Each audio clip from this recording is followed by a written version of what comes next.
नमस्कार साथियों, आज की क्लास में हम एक आईटी इलेक्ट्रीशियन थ्योरी का एक नया टॉपिक एसी थ्योरी या प्रत्यावर्ती धारा सिद्धांत स्टार्ट करने जा रहे हैं। तो आज की क्लास उन छात्रों के लिए बहुत इंपॉर्टेंट होने वाली है जो कि आईटी के से संबंधित कंपटीशन की जो तैयारी कर रहे हैं, तो उनके लिए। तो साथियों, आज के क्लास में हम जितने भी टॉपिक डिस्कस करने वाले हैं उन्हें बहुत ही डीपली तरीके से या गहराई से या बारीकियों से अध्ययन करेंगे, ताकि इनसे संबंधित अगर आपका कोई भी क्वेश्चन एग्जाम में पूछ ले जाए तो आपका कोई भी प्रश्न छूटे ना। तो वीडियो के अंत तक बने रहिए साथियों। चलिए स्टार्ट करते हैं हमारा आज का टॉपिक, एसी थ्योरी या प्रत्यावर्ती धारा सिद्धांत। साथियों, मैं आपको बता दूं, हम सब सारा कुछ मैटर एसी थ्योरी का पढ़ने वाले हैं, परंतु यहाँ पे एसी और डीसी के अर्थात इनके थोड़ा इंट्रोडक्शन मैं आपको करवा देता हूँ। साथियों, आपको जैसे जैसे एक इंसान को भोजन की आवश्यकता होती है, वैसे ही इंसान को आजकल अपनी लाइफ के अंदर इलेक्ट्रिसिटी अर्थात विद्युत की बहुत ही जरूरत होने लगी है। साथियों, हमने विद्युत के बारे में पढ़ा, विद्युत एक ऊर्जा, उसके बारे में हम विद्युत के दो प्रकार पढ़े थे, एक था चल और दूसरा था स्थिर विद्युत। उसके बाद में हमने चल विद्युत को दो भागों में बांटा था साथियों, एक तो एसी और दूसरी डीसी। यहाँ पे हम धारा की बात कर लेते हैं। एक बार समझने के लिए हम इन दो को, एसी और डीसी को, दो राशियां मानते हैं। साथियों, एसी राशि और डीसी राशि, हम किसी जैसे वोल्टेज राशि है, धारा राशि है, उसी तरीके से हम एक बार एसी को वोल्टेज धारा ना मान के एक राशि के तरीके से मानते हैं। साथियों, आसानी से परिवर्तन होने वाली और अपने मान पे नियत रहने वाली दोनों राशियां हैं। जो अपने मान पे परिवर्तन होती है उसे एसी कहते हैं। परिभाषा आपने बहुत बार पढ़ ली है, आपको याद भी होगी। और जो अपने मान के साथ या अपने मान में कोई परिवर्तन ना करे वह डीसी राशि होती है। सबसे पहले साथी आपको बता देता हूं, हमारे निजी जीवन के अंदर 80 से 90% जिस राशि का उपयोग होता है वह है डीसी, तथा सबसे कम जिसका उपयोग करते हैं, मतलब 10% से 20% जिसका उपयोग करते हैं, वह राशि हमारी कौन सी है? डीसी है। इसका कारण भी आपको बताऊंगा। सबसे पहले मैं आपको बता दूं, डीसी का उपयोग वहीं करते हैं जहां पे हमें अर्जेंट आवश्यकता होती है, अर्थात आप कह सकते हो कि इलेक्ट्रॉनिक्स परिपथ, इलेक्ट्रॉनिक्स डिवाइस या इलेक्ट्रॉनिक्स परिपथ के लिए डीसी की आवश्यकता होती है। जैसे एक टॉर्च को मान लो, इमरजेंसी के लिए वहां आप ये भी समझ सकते हो, एक टॉर्च के अंदर जो सेल उपयोग कर लेते हैं, वहां पे जो बैटरी चार्ज चलेगी वो सेल, और सेल क्या हमेशा उत्पन्न करते हैं? डीसी। तो आप एक उदाहरण के तरीके से सबसे ज्यादा हम उपयोग करते हैं डीसी राशि का, उसके बाद एसी का। तो साथियों, सबसे पहले हमारा आज के टॉपिक यही रहेगा, हम डिफरेंस करते हैं एसी और डीसी क्या है। यहाँ पे हम धारा समझ लो, वोल्टेज समझ लो। सबसे ज्यादा एसी करंट, डीसी करंट आप तरीके से बोलते हो, पर यहाँ पे हम एसी वोल्टेज भी बोलने में बोल देते हैं, डीसी वोल्टेज भी बोलने में बोल देते हैं। तो सबसे पहले मैं आपको बता देता हूँ हम सबसे ज्यादा उपयोग क्यों करते हैं डीसी का। तो साथी एसी का। तो एसी को क्या है, सबसे पहले हम उच्च वोल्टेज पर उत्पादन या जनरेट कर सकते हैं। और आपको यहाँ से एक क्वेश्चन बता देता हूँ, सिंपली भाषा के अंदर लगभग 33 किलो वोल्ट या 33,000 वोल्टेज हम उत्पादन करते हैं, जिनमें जब पारेषण लाइनों की बात आती है तो इन्हें स्टेप अप और स्टेप डाउन करके हम आसानी से बदल सकते हैं, मतलब उसके मान में आसानी से परिवर्तन कर सकते हैं। दूसरा, यहाँ पे उत्पादन हो गया, उत्पादन के साथ हम वोल्टेज के मान में क्या कर सकते हैं? स्टेप अप और डाउन। तो ये भी बात आ गई, आसानी से वोल्टेज के मान में परिवर्तन कर सकते हैं। उसके बाद यहाँ पे हो गया कि इनका निम्न लागत में प्रेषण, एक स्थान से यहां से दूसरी जगह भेजने के लिए मतलब बहुत कम खर्चा आएगा, इसलिए इसका मतलब कह सकते हैं एसी का सबसे ज्यादा उपयोग करते हैं। इसके बाद में आपको चौथा इसका बताऊं, इसका रीजन, कि जैसे एसी के वो एसी पर कार्य करने वाले जिस उपकरणों का निर्माण किया जाता है, उनके उपकरण को जो आकार है या कह सकते हो आप आकृति है या उनका बनावट है, वो बहुत ही आसानी से होती है। तो इसलिए भी हम एसी का उपयोग करते हैं। और आप दूसरी बात आपको मैं बता दूं, हम उत्पादन एसी का करते हैं, डीसी का उत्पादन नहीं करते, तो आसानी से एसी को डीसी में भी परिवर्तन कर सकते हैं। तो ये भी आपका एक गुण हो गया, इसलिए हम सबसे ज्यादा एसी का उपयोग करते हैं। अब बात रह गई डीसी का उपयोग क्यों करते हैं। अब डीसी, क्योंकि एसी का चुंबकीय प्रभाव सीमित रहता है, चुंबकीय क्षेत्र बहुत कम बनता है, इसलिए हम क्या करते हैं, डीसी का उपयोग करते हैं। अर्थात चुंबकीय प्रभाव को जनरेट करने के लिए, या एसी का आप ये भी कह सकते हो, एसी का चुंबकीय प्रभाव सीमित या चुंबकीय क्षेत्र कम बनता है या सीमित क्षेत्र बनता है, तो इसलिए हम उसकी जगह डीसी का उपयोग करते हैं। इसके बाद आपको मैं ये बता देता हूं कि यहाँ पे एसी को क्या है, उच्च वोल्टेज के जहां पे, तो इससे क्या है, भू संयोजन या अर्थिंग की आवश्यकता होती है। अर्थिंग को साथ ही दोनों को ही आवश्यकता होती है लगभग, पर एसी के मान को है भूमिगत या अर्थिंग की आवश्यकता बहुत ज्यादा होती है। अन्य इसके उपकरण की बात करें तो डीसी का उपयोग हम उन कार्यों के लिए कर सकते हैं जहां पे, जिन कार्यों के अंदर एसी का उपयोग कभी नहीं कर सकते।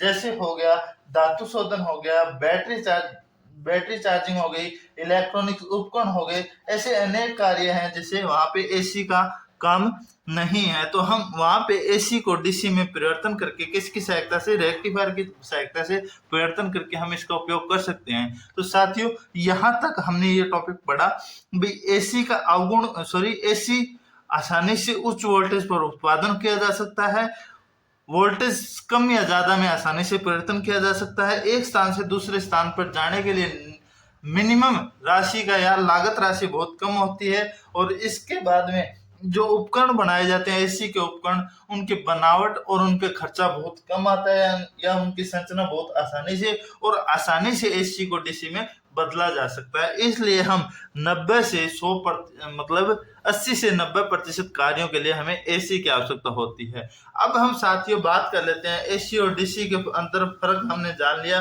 तो सबसे पहले बात करते हैं एसी क्या है। चलो हम मान लेते हैं यहाँ पे एसी धारा ही मान लो, एसी करंट, तो वह राशि जो अपने मान में समय के साथ, वह राशि जो अपने मान व दिशा में समय के साथ परिवर्तन करे या बदलती रहे, क्या कहलाएगी, ऐसी राशि कहलाएगी। सिंपली भाषा के अंदर इसकी आपने परिभाषा पढ़ी होगी कि वह राशि जो अपने मान व दिशा के अंदर समय के साथ परिवर्तन करती रहे, ऐसी राशि कहलाती है। और बात करें हम, अब यह तो होगी परिभाषा, अब हम बात कर लेते हैं ऐसी राशि के प्रकार। जब हम प्रकार की बात करते हैं साथियों, तो पहली होती है साइन वेव। ये प्रकार किस आधार पे है, तो ये आप याद रखना, आकृति के आधार पर एसी जो करंट है वो 4 प्रकार की होती है। साइन वेव, उसके बाद में बात करें हम वर्गाकार, उसके बाद साटूथ वेव, उसके बाद चौथी है ट्राइएंगल। तो ये क्या है, अपने आकार या अपने आकृति के आधार पर इन्हें 4 भागों में बांटा गया है। अर्थात आप ये भी कह सकते हो अपने मान या दिशा में परिवर्तन के हिसाब से उनका जो आकृति बनेगी, उस आकृति के हिसाब से ही इन्हें क्या किया जाता है, 4 भागों में बांटा गया है। सबसे पहला है साइन वेव, उसके बाद में दूसरा हम पढ़ेंगे वर्गाकार, उसके बाद हम पढ़ेंगे ट्राइएंगल, उसके बाद हम पढ़ेंगे साटूथ। अर्थात ये होगी 4 प्रकार की। अब हम बात करते हैं साथियों साइन वेव की आकृति की। तो आकृति की बात करें तो पहले मैं आपके सामने जो आकृति बनाने जा रहा हूं वह है साइन वेव आकृति। अर्थात ये हो गया टी, ये हो गया एक सिरा और ये हो गया दूसरा सिरा, या आप कह सकते हो फेज और न्यूट्रल के मान के।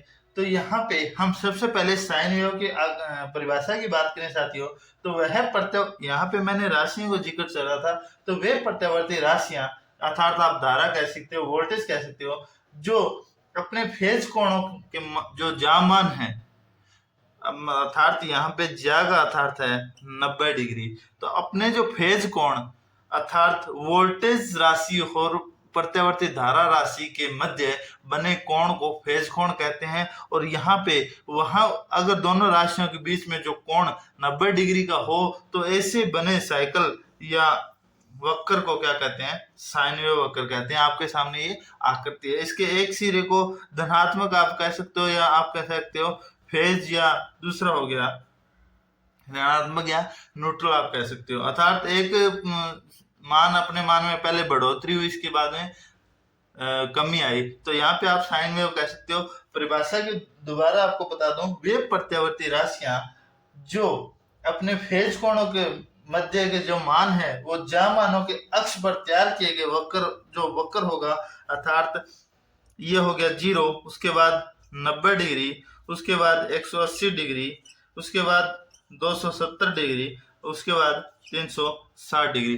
तो यहाँ पे एक चक्कर पूरे करने में जो पूरे जो अक्ष या तैयार हुआ वो कितने डिग्री पे हुआ, 360 डिग्री। तो आप कह सकते हो भी किसी भी प्रत्यावर्ती राशि को एक चक्कर पूरा करने में कितने डिग्री का कोण बनेगा, तो ये याद रखना 360 डिग्री का। और साइन वेव पैदा कौन करता है, इसे ये याद रखना आप अल्टरनेटर की सहायता से पैदा किया जा सकता है। हम अल्टरनेटर की सहायता से हम वोल्टेज राशि बनाते हैं और वोल्टेज या ऐसी वोल्टेज का उत्पादन करते हैं। वह इसका कारण यही है कि इसके जो अक्ष या जो ध्रुव है वो ध्रुवता 90 डिग्री के कोण पे चलते हैं।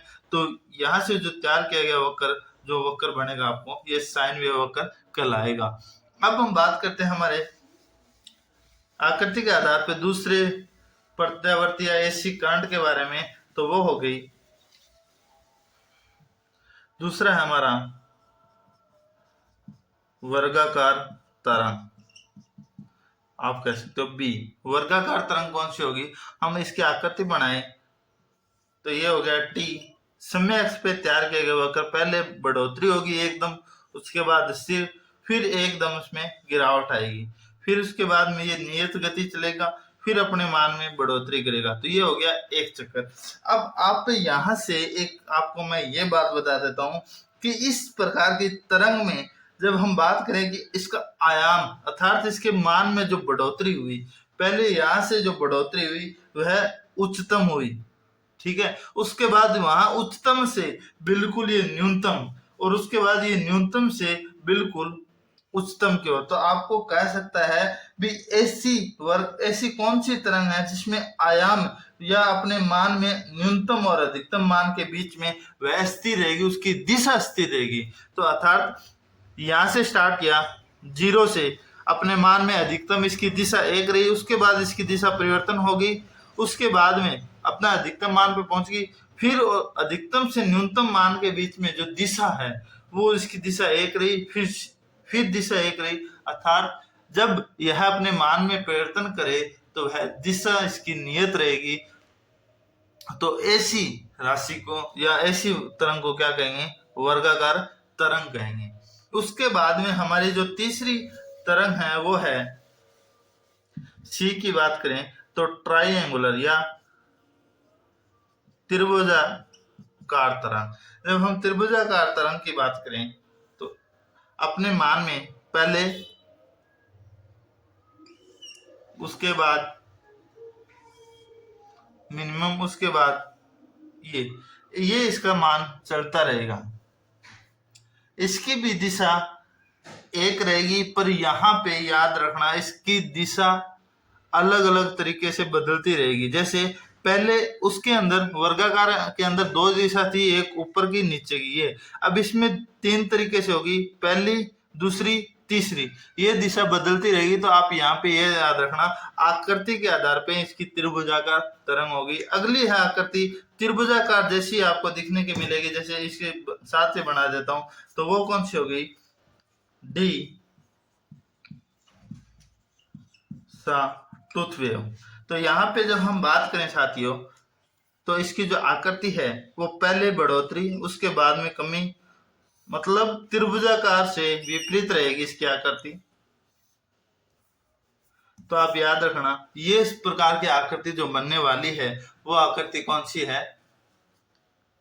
सॉटूथ वेव है। तो वर्गाकार एसी करंट की जो आकृति है या एसी धारा है वो 4 प्रकार की होगी आकृति के आधार पे, साइन वेव, वर्गाकार, त्रिभुजाकार, सॉटूथ वेव। यहाँ से एक इंपॉर्टेंट वक्र है भी अपने फेज कोणों के मध्य, एक तो साइन वेव और दूसरी वर्गाकार। यहाँ से ये क्वेश्चन पूछा गया है कि एसी धारा वह कौन से प्रकार है जो अपने आयाम, या जब हम बात करें साथियों की अपने आयाम में उच्चतम और निम्नतम मान के बीच में अपनी दिशा को स्थिर रहे, तो वह कौन सी राशि है, तो वर्गाकार। इसलिए मैंने इसमें ये इंक्लूड कर दिया। ये जेडीवीएल के जो भर्ती हुई थी 2018 के अंदर, उसमें ये क्वेश्चन पूछा गया था। साथियों एसी करंट के मान को जब हम बात करें और गहराइयों के बारे में एसी को समझें, तो यहाँ पे हम अगले जो हमारा टॉपिक रहेगा उसमें हम एसी धारा के आयाम, आवर्ती, विद्युत धारा का आरएमएस मान, औसत मान जैसे बिंदुओं, अर्थात जो आपको बताया गया था साइन वेव वक्र बताया गया था, उसी वक्र के आधार पे इसमें हम उसका आयाम, औसत मान, अधिकतम मान, शिखर मान या आरएमएस मान, इनके बारे में अध्ययन करेंगे। तो हम एसी के टॉपिक डिस्कस करेंगे। सबसे पहले हम बात कर रहे हैं एसी और डीसी धारा के बारे में, तो आपको मैं इतना ही बता देता हूँ एसी क्या है और डीसी क्या है, प्रकार के बारे में बात कर देता हूँ। अब साथियों हम बात करते हैं हमारे दूसरे धारा के प्रकार डीसी धारा के बारे में।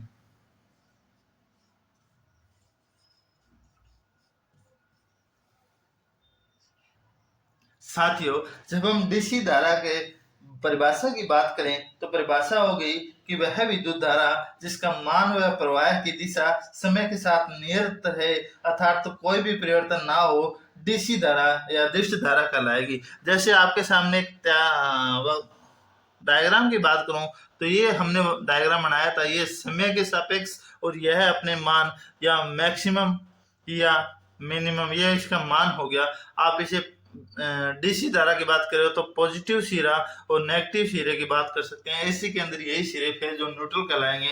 तो अपने मान के अंदर अपने मान स्थिर रखे, अर्थात समय के सापेक्ष अपने मान के अंदर या मान और दिशा में कोई भी परिवर्तन ना करे, ऐसी प्रत्यावर्ती ऐसी राशियां डीसी राशि या डीसी धारा कहलाएगी। तो आप ये भी यहाँ से ध्यान रखना।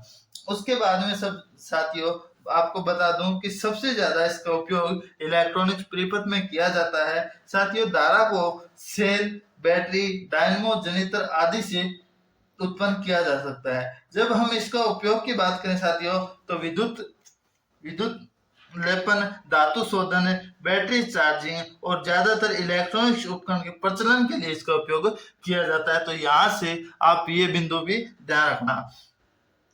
साथियों यहाँ से कुछ इस प्रकार से भी प्रश्न पूछ लिया जाता है कि दृष्ट धारा का उपयोग कहाँ किया जाता है। यहाँ से सीधा ये भी पूछ लिया जाता है कि ऐसी विद्युत धारा जो अपने मान व दिशा में समय के साथ नियत रहे, कौन सी राशि कहलाएगी, तो यहाँ पे डीसी धारा भी कहलाएगी। तो आपको ये भी ध्यान रखना। उसके बाद में यहाँ से एक क्वेश्चन पूछ लिया जाता है डीसी धारा की आवृत्ति क्या है, कितना हर्ट्ज होती है, तो यहाँ पे ये भी याद रखना 0 हर्ट्ज होती है। जब हम बात करें साथियों डीसी कितने प्रकार की होती है, तो यहाँ पे आपका एक बहुत ही महत्वपूर्ण क्वेश्चन होने वाला है। ये आपने साथियों कहीं भी नहीं पढ़ा होगा भी डीसी धारा कितने प्रकार की होती है। साथियों डीसी 2 प्रकार की होती है, एक तो शुद्ध डीसी और दूसरी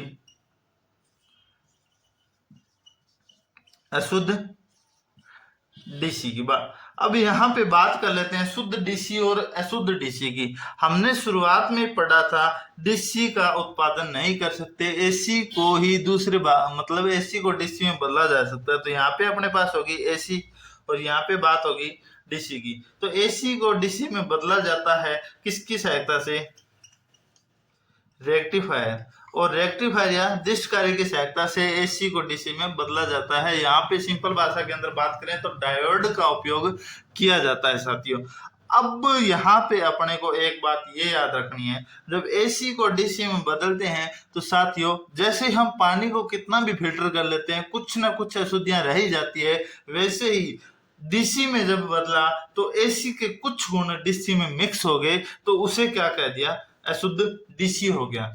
अब वहां पे हम इलेक्ट्रॉनिक्स परिपथ में पढ़ेंगे कि शुद्ध डीसी को अशुद्ध डीसी में बदलने के लिए फिल्टर परिपथों का उपयोग किया जाता है। तो डीसी दो प्रकार की होती है, एक तो शुद्ध डीसी जो अपना मान में, उसके बाद अशुद्ध डीसी। जब हम अशुद्ध डीसी की बात करें तो यह दो प्रकार की होती है, एक तो होती है परिवर्तन मान की और दूसरी होती है पल्सेटिंग प्रकार की। परिवर्तन मान के मतलब पल्सेटिंग प्रकार की आप कह सकते हो साथियों कि आप सबसे ज्यादा शुद्ध डीसी होगी, परिवर्तन मान की हो गई, उसमें कम अशुद्धियां मिलेगी, और पल्सेटिंग डीसी के अंदर आपको ज्यादातर अशुद्धियां देखने को मिलेगी। तो आपको ये भी मैं आपको बता देता हूं, जब हम एसी को डीसी में बदलते हैं रेक्टिफायर की सहायता से, तो एसी के कुछ गुण डीसी में मिक्स हो जाते हैं, इसलिए शुद्ध डीसी प्राप्त नहीं होती, अशुद्ध डीसी प्राप्त होती है। और अशुद्ध डीसी को यहाँ पे शुद्ध डीसी में बदलने के लिए फिल्टर परिपथों का उपयोग किया जाता है। यहाँ पे एक बात ये क्वेश्चन आता है साथियों भी, एसी को जब रेक्टिफायर की सहायता से डीसी में बदला जाता है तो हमारे पास प्राप्त होती है अशुद्ध डीसी या शुद्ध डीसी। तो यहाँ पे अशुद्ध डीसी का अपने पास प्राप्त होगा। अब दूसरी बात साथियों, जब हम यहाँ पे ये याद रखना, शुद्ध डीसी का परिपथ हो गया अपने मान के अंदर समय के साथ कोई भी परिवर्तन ना करे, ये हो गई नेगेटिव सिरा पॉजिटिव सिरा। अब हो गई अशुद्ध डीसी। अशुद्ध डीसी दो प्रकार की होती है, परिवर्तनीय अर्थात एक अपने मान के अंदर कुछ न कुछ परिवर्तन होता रहता है, ये जो वक्र है अर्थात एक तो ये और दूसरा ये नियत है, ये इसमें कुछ परिवर्तन हो रहा है। पर यहाँ पे हम तीसरा टॉपिक की बात करेंगे भी अशुद्ध डीसी के दूसरे प्रकार की, तो वो कौन सी होती है पल्सेटिंग। पल्सेटिंग का अर्थ होता है पल्स चलना, उठना चलना उठना चलना, इस प्रकार से पल्स बनना। तो ये अपने मान में बढ़ोतरी करेगी घटोतरी करेगी। तो ये जो टाइप है ये कौन सा है, पल्सेटिंग प्रकार का है। तो यहाँ पे आप ये भी याद रखना। अब साथियों एसी और डीसी के अंदर हम एक नियत मान के एक साथ रिवीजन के हिसाब से देखें, जो 2-4 क्वेश्चन है वो देख लेते हैं एसी और डीसी के। जब हम आवृत्ति की बात करें तो एसी की आवृत्ति होती है 50 हर्ट्ज और डीसी की आवृत्ति होती है 0 हर्ट्ज। तो ये भी पूछा जा सकता है। अब हम बात करें दिशा की, तो दिशा इसकी बदलने वाली और यह नियत दिशा पे रहने वाले। उसके बाद हम बात करें इसके परिमाण की, तो ये भी अपने परिमाण में या मान में बदलने वाला और ये नियत इसका मान होने वाला है। जब हम बात करें साथियों पावर फैक्टर की, पावर फैक्टर या cos फाई, तो इसका मान होता है 0 और 1 के मध्य, और इसका मान सदैव पावर फैक्टर क्या रहता है, इकाई रहता है। इसका कारण क्या है भी, पावर फैक्टर को दर्शाया जाता है cos फाई से। डीसी राशियों के अंदर जो मान होता है फेज राशियों का, मतलब फेज कोण का, तो वह होता है 0, और cos 0 का मान क्या होता है 1। तो पावर फैक्टर से देव इसमें 1 रहता है। यहाँ पे क्या होता है एसी राशियों के पावर फैक्टर, क्योंकि फेज कोणों का मान 0 से 90 डिग्री के बीच में रहता है, तो यह बदलने वाला, तो अर्थात इसका पावर फैक्टर भी क्या रहता है 0 से 1 के मध्य रहता है। तो ये भी आप याद रखना। जब हम बात करें साथियों इलेक्ट्रॉनों की प्रवाह की, तो हमने परिभाषा पढ़ी थी विद्युत धारा की, इलेक्ट्रॉनों के प्रवाह को विद्युत धारा कहते हैं। तो यहाँ पे हम इलेक्ट्रॉनों का प्रवाह इसका असमान दिशा में और इसका समान दिशा में प्रवाह होता है। उसके बाद में हम बात करें साथियों शक्ति की, तो शक्ति या पावर P बराबर VI cos फाई, तो ये डिपेंड करता है वोल्टेज और धारा राशियों के मध्य फेज के बीच में। और यहाँ पे साथियों ये आपको बता देता हूँ कि यहाँ पे हमेशा जो मान होगा वो होगा P बराबर VI। तो आप ये याद रखना एसी के अंदर P VI cos फाई, यहाँ पे फाई का मतलब है फेज कोण, और यहाँ पे P बराबर VI, क्योंकि cos फाई हमेशा क्या रहता है 1 रहता है। तो साथियों आज हमने डीसी और एसी के बारे में मुख्य मुख्य बातों का अध्ययन किया, जहाँ से हर भर्ती परीक्षाओं में साधारण से प्रश्न पूछ लिए जाते हैं। तो साथियों, आज की क्लास में हम हमारी यही समाप्त होती है। हम मिलेंगे हमारी अगली कक्षा के अंदर ऐसी राशियों के कुछ परिभाषाओं के संबंध में। तो आज की क्लास हमारी यही समाप्त होती है। मिलते हैं हमारी अगली कक्षा के अंदर।